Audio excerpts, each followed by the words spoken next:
Hi, everybody. Welcome to the retreat. I'm going to begin with a prayer. So this time I'm going to ask all of us to get quiet, and I'm going to lead us into the retreat with an opening prayer. So get centered, and if you prefer to close your eyes, I'm going to take you inward. Today I enter into inner holy territory.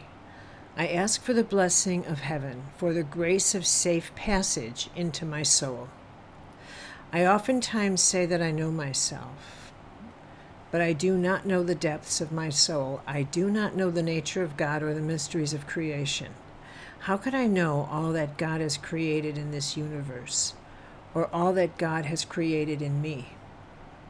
It is up to me to pursue this inner universe. It is up to me to venture into the holy landscape that is my inner life. And so I'm choosing to do that, beyond my personality, beyond what I like and do not like, beyond my habits. Who am I? What is my eternal self about? What knowledge do I keep stored in the depths of my soul? Perhaps I will discover more of what my eternal self knows about me. Hover over me, Lord, as I go down deep into the reasons you gave me life. Okay, everyone. Now, first of all, I want you to image that there are hundreds of us joining together on this retreat from all over the world. And all of us together are going to share this incredible 9 days together. We're going to be saying the same prayers. We're going to be participating in the same practices. We're going to be doing the same examinations of our inner world. We are sharing this together. I think that's remarkable. There are hundreds, and we are from all over the world. I want to begin our entry into our 9 days together, first of all, by just talking to you about what it means to be on a retreat, what it means to retreat from your world. In this modern day context, modernity is changing the way in which we will be engaging in retreats. It's in the years to come. So I want to give you a context of what it is you are actually engaging in these next 9 days, because what is true is that this spiritual undertaking will inevitably bring changes in your life. And I say that not to like one of those emails people get, send this and changes will come in your life. This is not how I'm speaking to you at all. But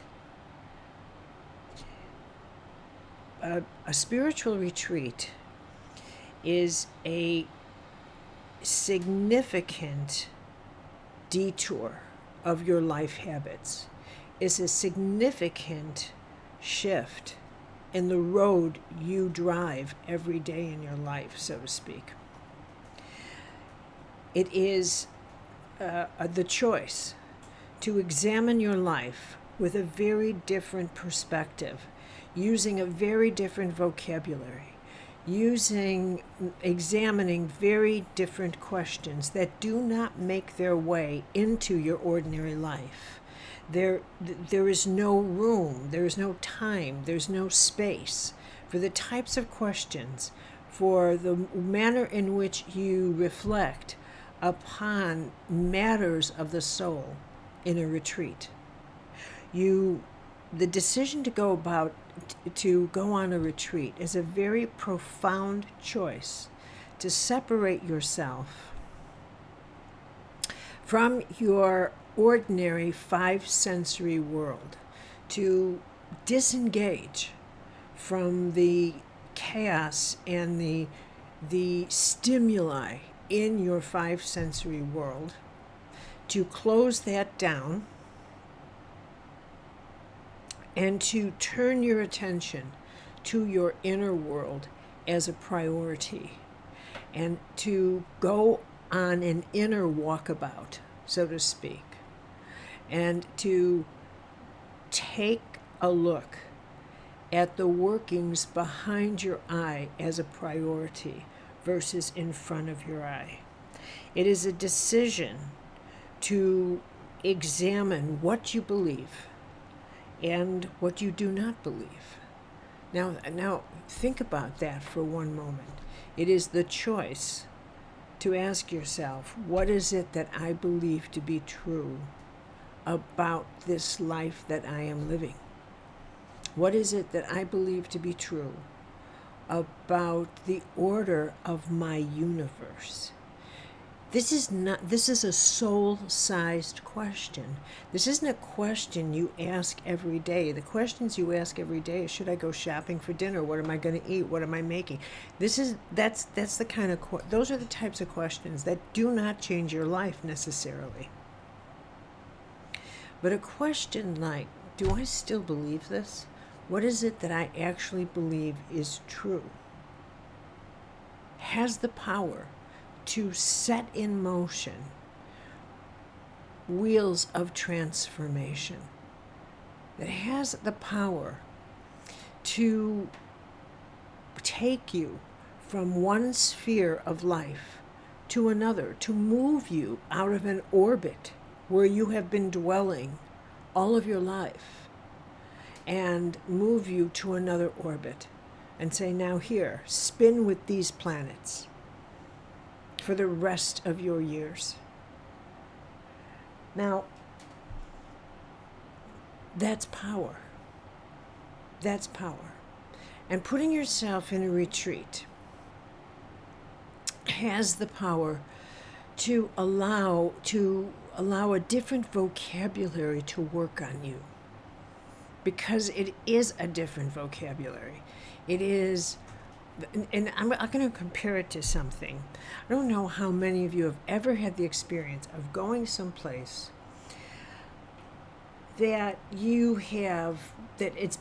was so out of context for the way in which you always lived your life. Like maybe the first time you saw the ocean, or the first time you saw the desert, something that you didn't grow up around, that you had no exposure to that, and so the first time you saw that, it was so overwhelming that it had the power to cause you to want a different kind of life entirely. You wanted to toss aside the life you were living in the city, and it inspired you to want to say, that's it, I want to go live in the desert. That is for me. I didn't know anything could be so beautiful. I didn't know anything could be so incredible as the sunset around red cliffs and red mountains. And I can no longer live in the city. That's it. It inspires a whole new life. In a sense, that's what can happen when you decide to put yourself in the mind frame, in the soul frame of examining deep questions that do not come up in the ordinary, everyday world that we live in. Because some questions take time. They take time.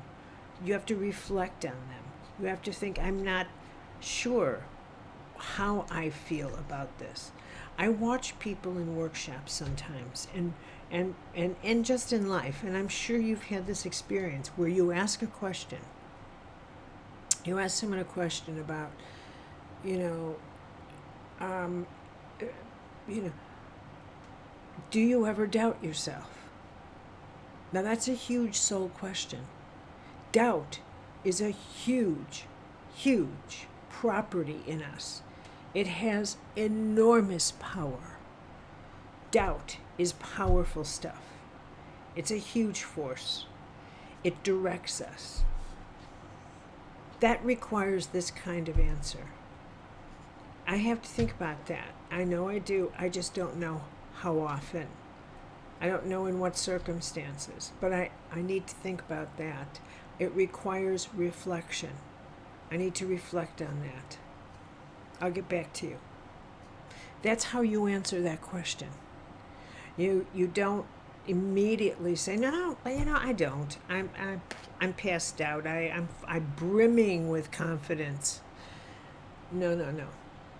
And as soon as somebody answers those questions real fast, saying, no, I don't, I know that they are playing like mind tennis with me, and they don't want the question to sink deeply into them. They don't want to reflect upon it.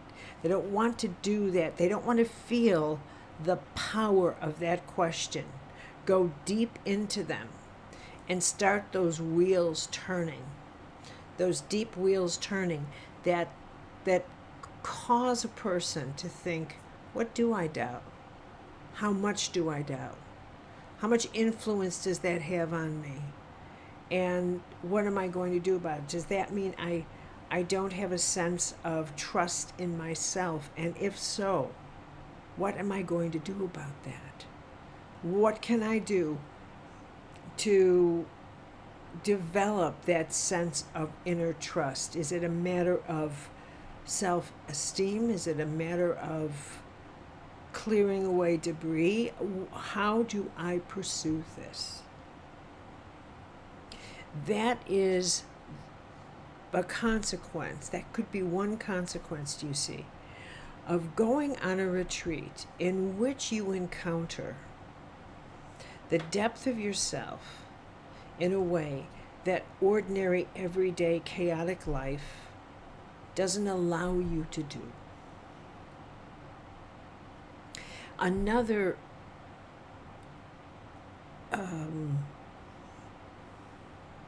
aspect of retreat that doesn't happen in an obvious way, and I want to say obvious way, I want to emphasize that, is that a retreat is the choice to seek out an encounter with God. It is the choice to seek out that encounter, to put yourself in a place, to situate yourself by,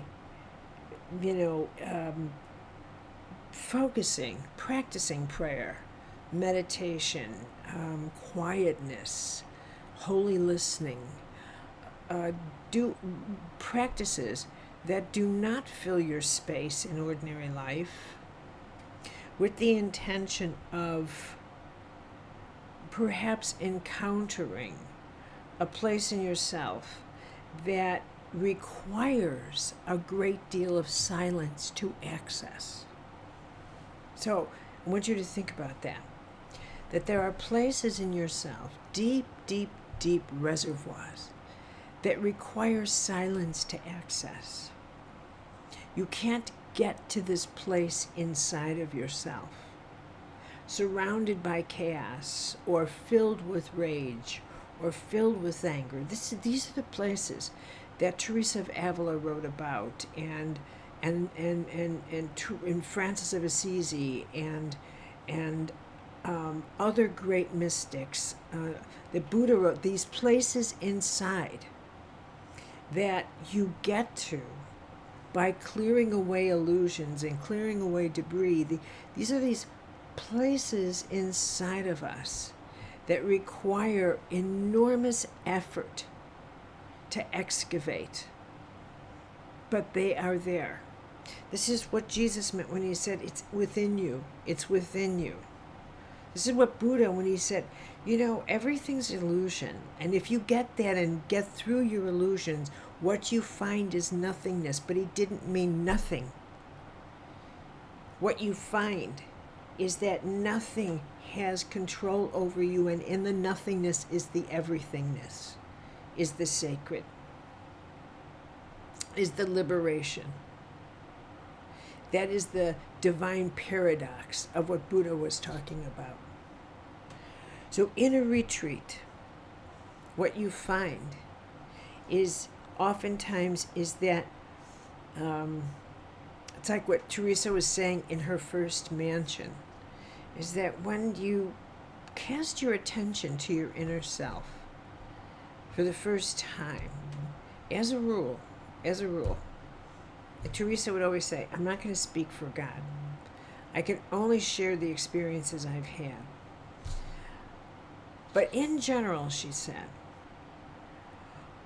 when you begin to turn your attention inward, it's usually not the case that you'll experience great visions and great big huge mystical experiences. Usually, it's just a lot of work, and it's just a lot of quiet, and it's just a lot of discipline, and it's just a lot of that.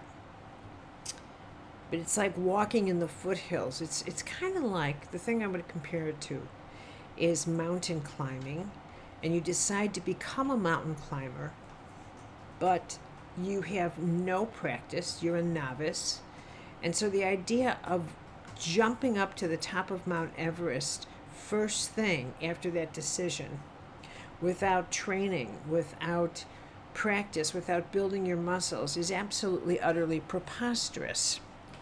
So you have to kind of go through the rigmarole and routine of working every day to build up that stamina. But if you thought about, the boring routine every day, there's no satisfaction as a mountain climber. Absolutely none. You are not on top of that mountain. The world looks the same every day as you get up and work your muscles and run 2 or 3 miles and do the same old routine, but you're on the flat earth, even though you're a mountain climber, and you're not going anywhere, and you're certainly not going up. All you're doing is working those muscles on the flat earth. And yet, as Teresa says, God is no fool. There's just enough to keep you hooked, in that a small part of you, somehow or other, gets a sample of the top of the mountain in a way that maybe a glimpse of something. You don't get to the mountain physically, but somehow you might glimpse a particularly beautiful view of the mountain that you would not have seen otherwise while running and working out. It may be that you happen to be running at the right time of a sunset hitting the angle, and you think, oh my God, this is worth it. It just might work that way. So in that same way, when you begin this journey inward and you think, I'm not sure why I'm doing all this. What the heck am I doing this for? It may be that in that moment, something, a second of quietude, strikes you, and something in you changes. A small shift, just big enough to think, I don't know, but I feel the quality of me,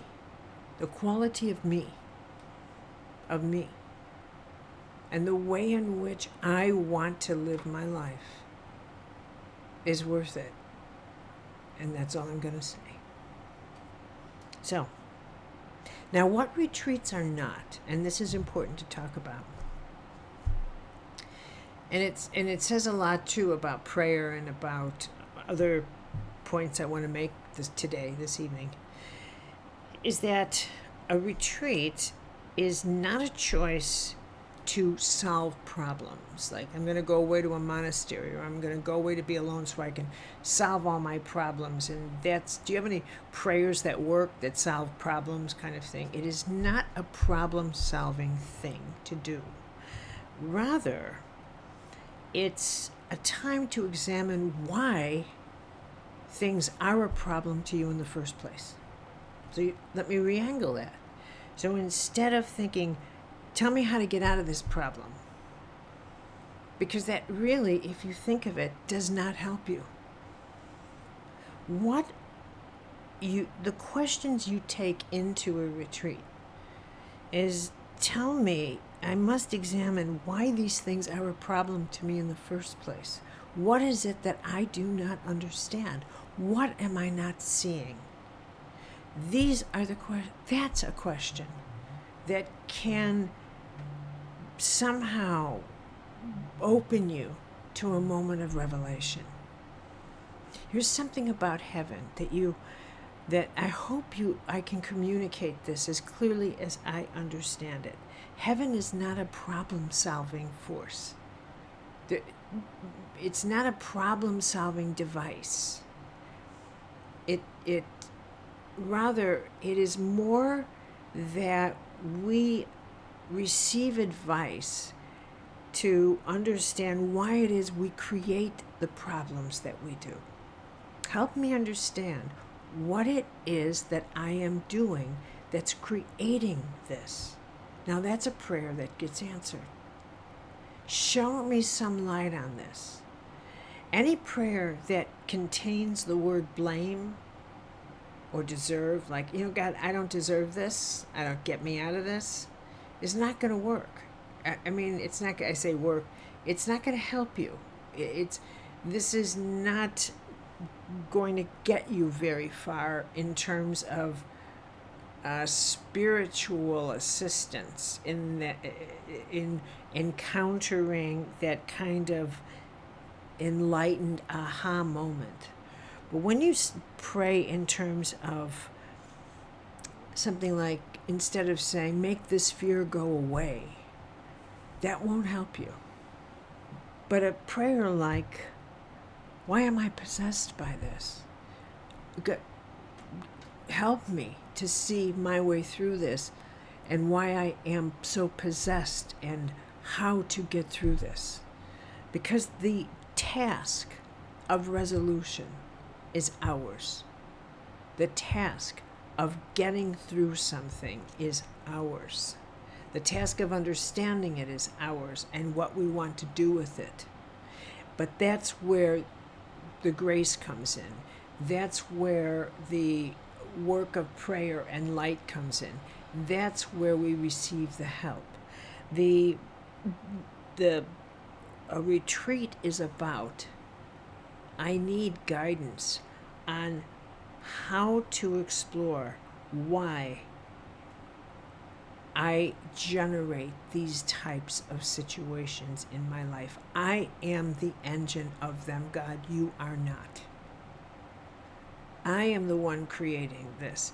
I could be creating something else. But I am creating this, and so I am asking for insight into what is going on in me. This is how we pray. And it's important to recognize that the prayers are directed at understanding the use of your creative soul. The prayers are always about, give me some insight here into why I'm making the choices that I'm making, why I am spinning the weaves that I am spinning. This is the brilliance of understanding the nature of your power and the power of choice. So, that's all just the beginning of the significance and the power of what it means to be on a retreat. I wanted to just comment a little bit about the significance of participating in a different form of retreat.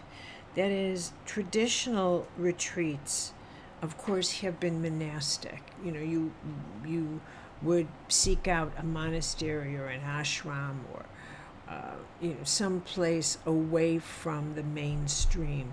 And that's important to understand something, that way of being on retreat, even though you can still do that, that's changing now. And in the not too distant future, meaning maybe 40, 50 years, a lot of monasteries will become museums. certainly a lot of Christian monasteries. Well, more to the point, a lot of Catholic. And it breaks my heart to say that, by the way, but it's the truth. And the traditional monastic way of living is no longer, maybe it's no longer essential but for whatever reason, its time has come to evaporate. And we can witness this in many ways, in that the mythologies of the gods of religions are evaporating. And I bring this up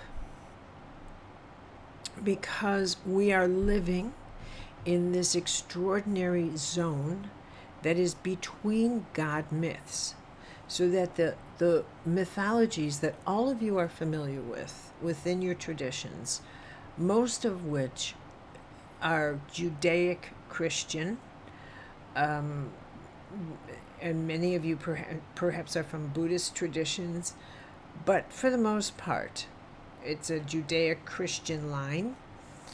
But the Abrahamic religions are all undergoing the crisis of transition.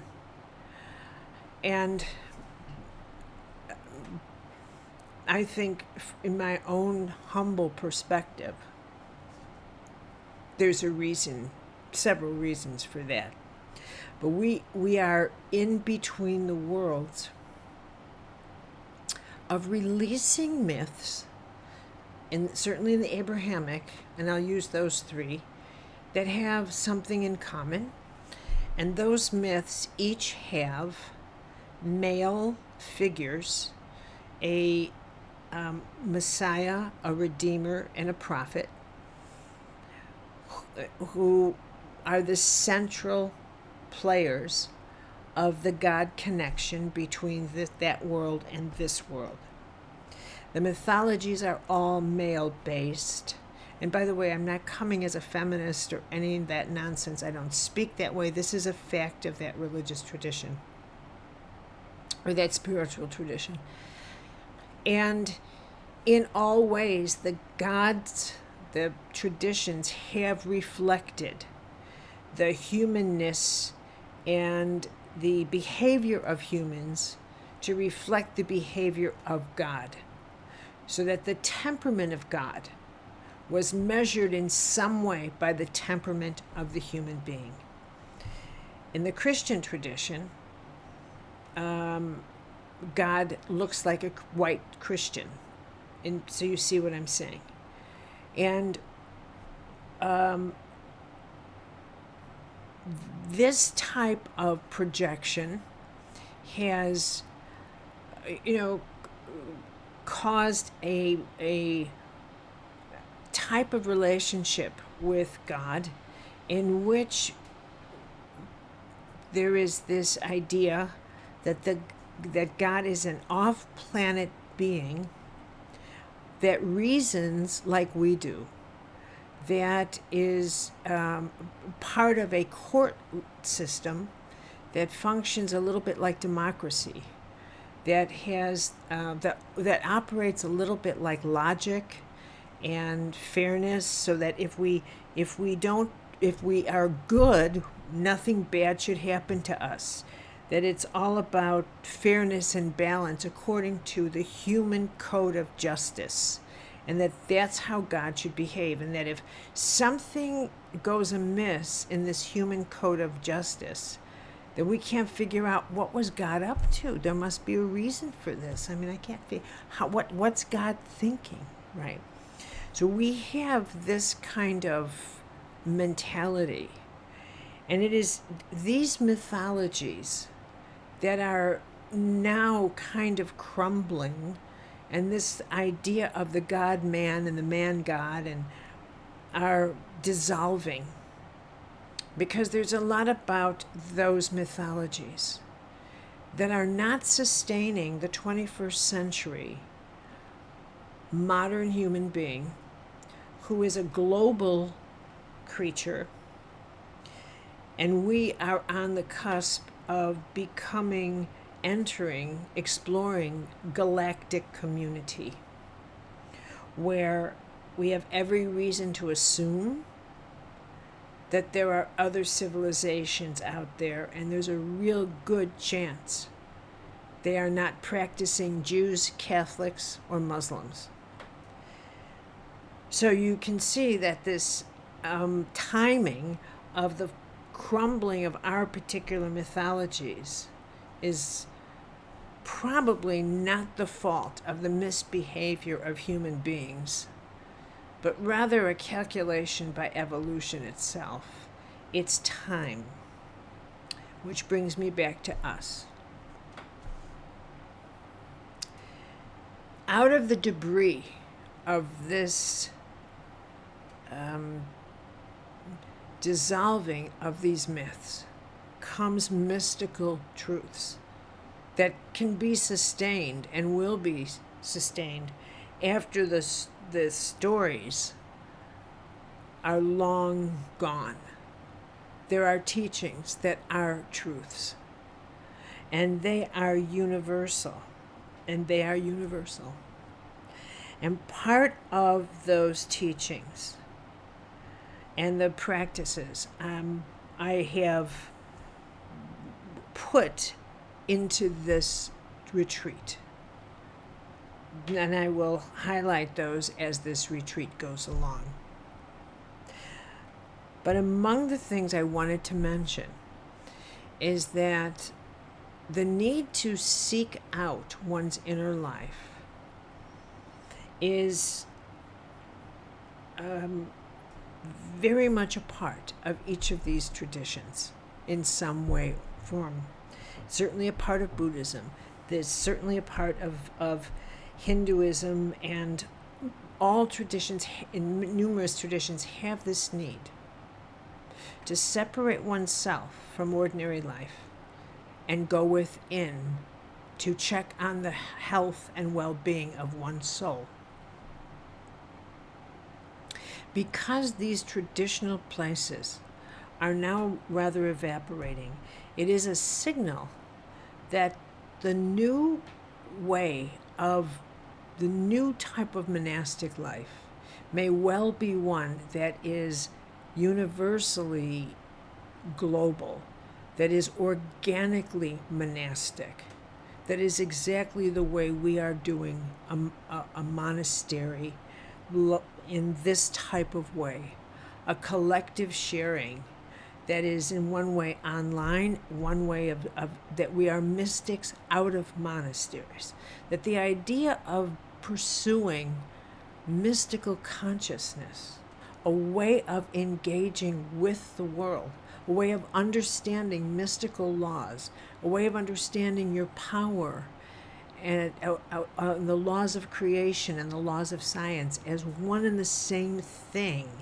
as the difference between mist and ice, the mystical mist and the laws of science as ice, that they're one and the same thing, that choice and power are the engines of creation, that this is an expression of the nature of God, and it runs through us.